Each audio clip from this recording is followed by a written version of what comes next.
Today, we're digging into the life of Marcus Licinius Crassus. You might know him as the richest man in Rome, but his story is so much more than that. It's a wild ride through ambition, brutal business tactics, and the ultimate price of greed. So let's set the scene. I want you to imagine you're a wealthy Roman.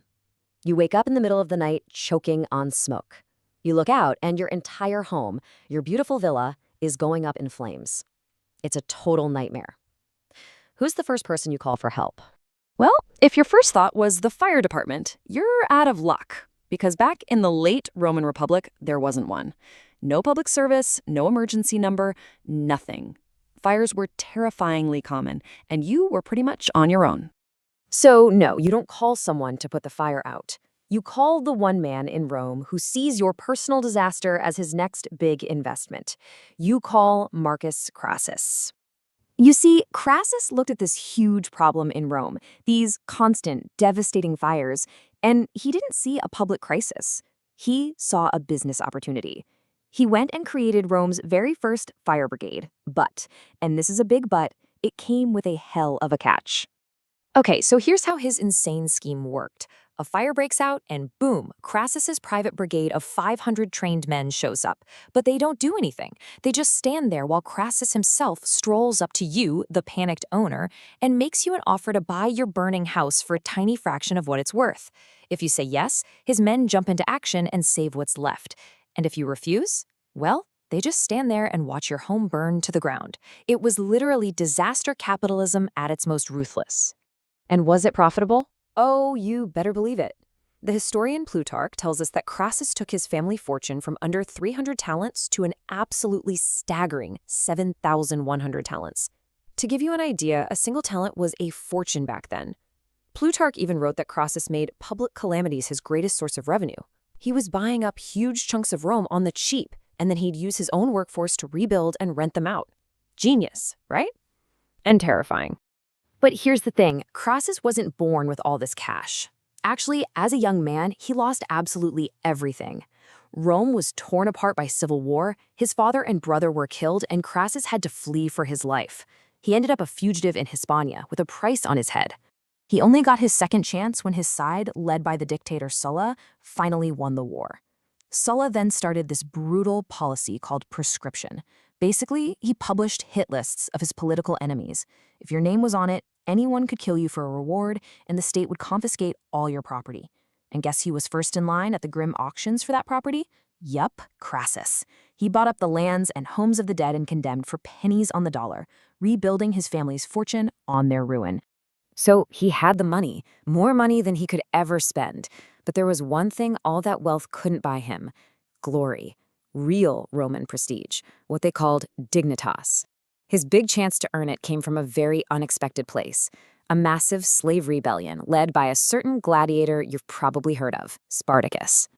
Now, this rebellion was a huge embarrassment for Rome. Several armies had been sent to crush it, and they all failed. So the Senate, getting desperate, turned to Crassus and his deep pockets. He took command of a totally broken and demoralized army.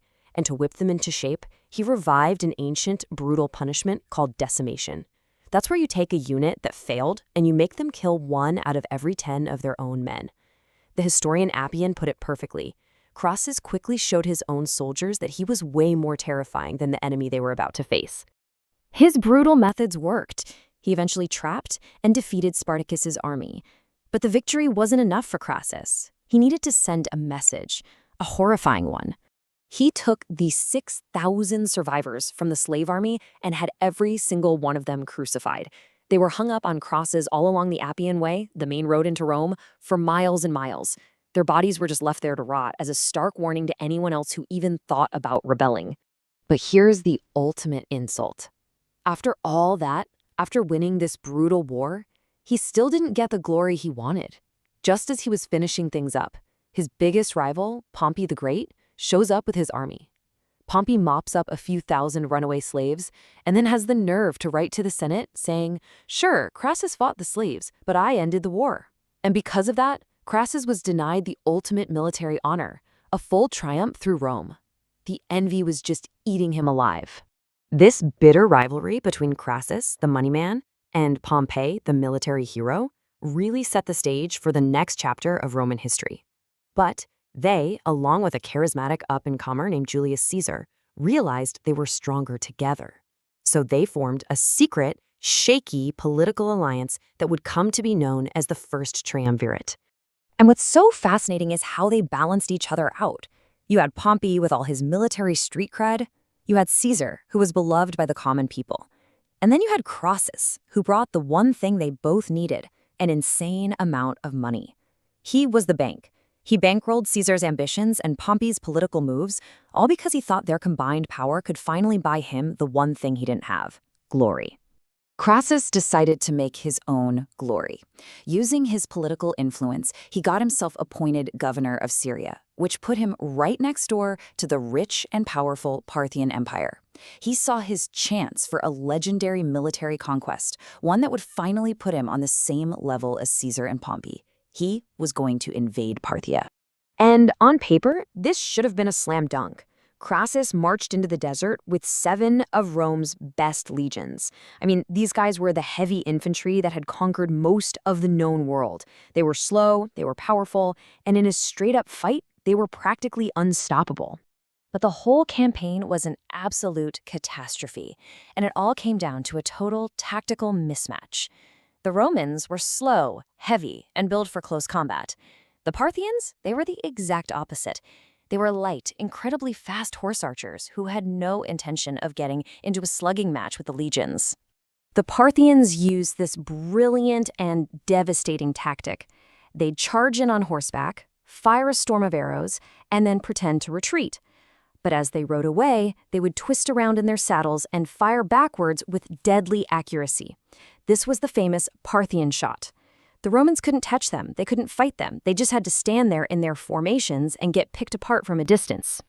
The Battle of Carrhae, as it came to be known, was a slaughter. Crassus's son was killed, his entire army was destroyed, and Crassus himself was eventually tricked into a fake peace meeting where he was ambushed and killed. And this is where the story becomes a chilling legend. It's probably not true, but the story that spread like wildfire was that the Parthians, as a final mockery of his bottomless greed, killed him by pouring molten gold right down his throat, a ghastly end for a man who loved wealth above all else. In the end, Crassus's death did more than just end his own story. It broke the triumvirate and lit the fuse for the civil war between Caesar and Pompey that would ultimately destroy the Roman Republic. It leaves you wondering, doesn't it? The man had all the money in the world, but it was never enough. He died chasing a kind of respect that his fortune could never, ever buy. Which really makes you ask, what is the ultimate price of ambition?